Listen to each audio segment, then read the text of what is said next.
जय हिंद दोस्तों। तो आज है 21 जून, ठीक है। और 21 जून से सारे इंपॉर्टेंट करंट अफेयर को इस वीडियो में देखने वाला है, ठीक है। जो भी मोस्ट इंपॉर्टेंट करंट अफेयर होगा उसको आज हम डिस्कस करने वाला है, ठीक है।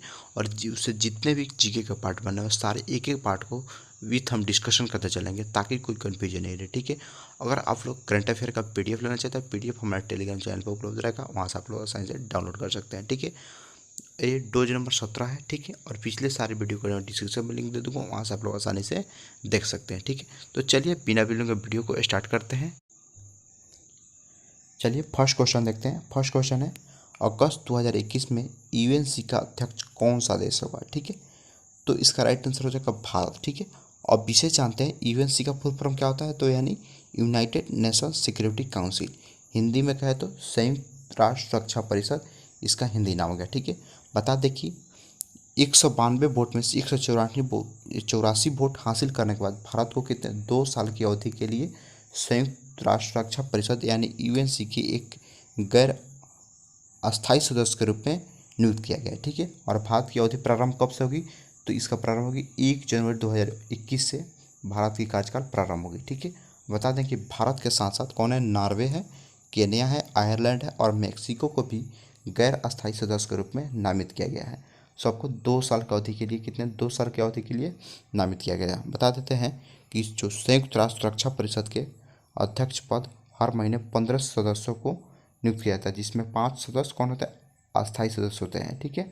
और 12 कौन होते हैं, सॉरी 10 कितने होते हैं, 10 गैर अस्थायी सदस्य होते हैं, ठीक है।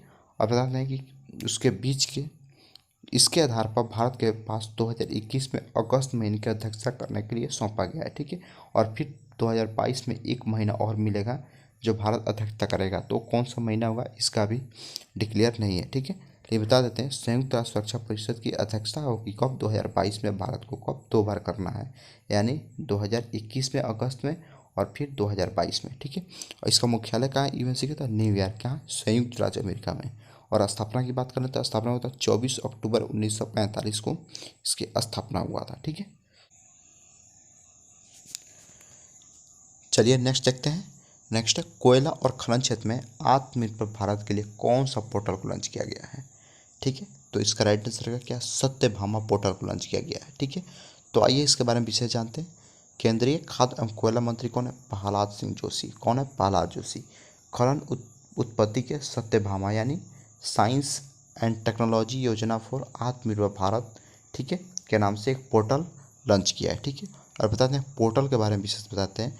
पोर्टल को देश के खनिज और खनन क्षेत्र में डिजिटल प्रौद्योगिकी एवं भूमिका को बढ़ावा देने के लिए आवश्यकता पर जोर देकर, ठीक है, जोर देकर डिजाइन एवं विकसित किया गया है, ठीक है। बताते हैं कि नेशनल इंफॉर्मेटिक्स सेंटर यानी एनआईसी की माइंस इंफॉर्मेटिक्स डिवीजन पर इस पोर्टल को कार्यान्वयन एजेंसी है, ठीक है। और सत्यभामा की जो नीति है को नीति आयोग के पोर्टल यानी एनजीओ दर्पण के साथ एकीकृत किया गया है। किसके साथ, एनजीओ दर्पण के साथ एकीकृत किया गया है। इस पोर्टल क्या है, रिसर्च माइंस .gov पर एक्सेस किया गया जा सकता है, ठीक है। तो ये इसका मतलब आप लोग समझ गए हैं। इसको मेन फोकस दिया गया है आत्मनिर्भर भारत पे, इस पर फोकस दिया गया है, ठीक है। अभी फिलहाल में जो प्रधानमंत्री के द्वारा यह बहुत बड़ी योजना है आत्मनिर्भर भारत लोकल बनाम वोकल, ठीक है, उसी पर ज़्यादातर जोर दिया गया है। किस पे, खनन के क्षेत्र में ज़्यादातर इस सत्यभामा ऐप को लॉन्च किया गया है। कोयला एवं खनन क्षेत्र में आत्मनिर्भरता के लिए इस पर जोर दिया गया है, ठीक है। तो चलिए अब नेक्स्ट देखते हैं। नेक्स्ट है, विश्व शरणार्थी दिवस कब मनाया जाता है, ठीक है। तो इसका राइट आंसर क्या है, 20 जून को मनाया जाता है। विश्व भर में शरणार्थी की स्थिति के बारे में जागरूकता को बढ़ावा देने के लिए हर साल 20 जून को विश्व शरणार्थी दिवस के रूप में मनाया जाता है, ठीक है। और इस दिन का उद्देश्य क्या होता है, शरणार्थियों की दुर्दशा पर ध्यान आकर्षित करना, ठीक है। जितने भी शरणार्थी होते हैं, ठीक है, रिफ्यूजी होते हैं, उन पर विशेष ध्यान आकर्षित करने के लिए मुख्य रूप से दिवस मनाया जाता है, ठीक है।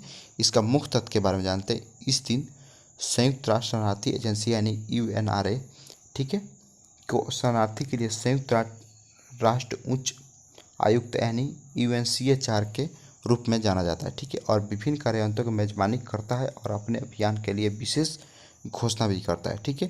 अब बता दें कि जो यानी यूएन रिफ्यूजी एजेंसी की एक रिपोर्ट के अनुसार वर्ष 2017 में, ठीक है, संपूर्ण विश्व में 68.5 मिलियन लोग अपने घरों को बलपूर्वक विस्थापित हुए थे।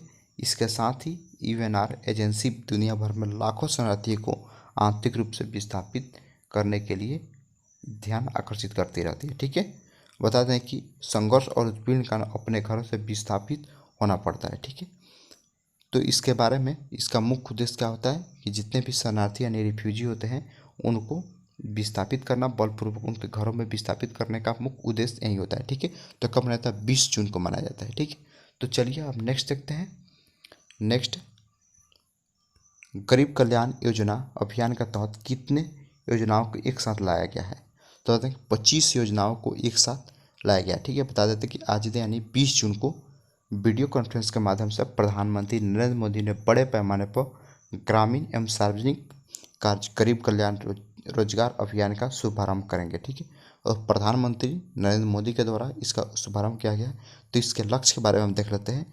इस योजना का लक्ष्य देश भर में ग्रामीण हिस्सों में ग्रामीण नागरिकों को आजीविका सहायता प्रदान करना। ठीक है, और खास करके जो प्रवासी जो श्रमिक हैं उनके लिए आजीविका को समर्थन प्रदान करना और देश के ग्रामीण हिस्सों में होने वाले आर्थिक प्रभावों को कम करना। ठीक है, तो जो भी सरकार के कदम है बहुत सराहनीय कदम है। प्रधानमंत्री आदरणीय प्रधानमंत्री नरेंद्र मोदी का एक ही लक्ष्य है, लोकल बनाम वोकल। ठीक है, सबको आत्मनिर्भर भारत के लिए प्रेरित करते हैं। ठीक है, और बताते हैं कि इस केंद्र सरकार ने गरीबी कल्याण योजना के अभियान के तहत लगभग 25 योजनाओं को एक साथ मिलकर 116 जिलों की योजना तथा लक्ष्य को प्राप्त करने की योजना बनाई है। ठीक है, और बताएं कि यह योजना कैसे काम करती है और उसके बारे में जानते हैं। यह योजना कैसे काम करेगी, यानी 6 राज्य कौन कौन सा है? उड़ीसा, मध्य प्रदेश, बिहार, झारखंड और राजस्थान। इन 6 राज्यों में और उत्तर प्रदेश यानी 116 जिलों में कुल 6.7 मिलियन प्रवासी को, जो देश में कूटनीतिक निवासी प्रवासियों का लगभग 2/3 है। ठीक है, अब बता दें कि जो मैपिंग की गई है उसी के आधार पर इन लोगों को रोजगार दी जाएगी। ठीक है, इस योजना का जो बजट है, बजट के बारे में एक चर्चा कर लेते हैं। बजट वित्त मंत्री ग्रामीण क्षेत्रों में नए रोजगार अवसर पैदा करने के लिए यानी 61,500 करोड़ रुपए की घोषणा की थी, जिसमें 18 जून 2020 को वित्त मंत्री की घोषणा की प्रधानमंत्री गरीब कल्याण योजना है उसमें कितना 50,000 करोड़ रुपए की संचार की घोषणा की गई। ठीक है, चलिए अब नेक्स्ट क्वेश्चन को देखते हैं। नेक्स्ट है $150 मिलियन के मूल्य वाली पहली भारतीय कंपनी कौन सी बनी है? तो इसका राइट आंसर हो जाएगा रिलायंस जियो बनी है। $150 मिलियन के ऊपर भारत की पहली कंपनी रिलायंस जियो बनी है। ठीक है, तो इस वीडियो में इतना ही। इसमें सारे जितने भी इंपॉर्टेंट करंट अफेयर है सारे को विथ हम डिस्कशन कर लिए हैं। ठीक है, तो अगर आप PDF भी लेना चाहते हैं तो PDF हमारे टेलीग्राम चैनल पर उपलब्ध रहेगा, वहाँ से आप लोग आसानी से डाउनलोड कर सकते हैं। ठीक है, तो चलिए ओके बाय, जय हिंद।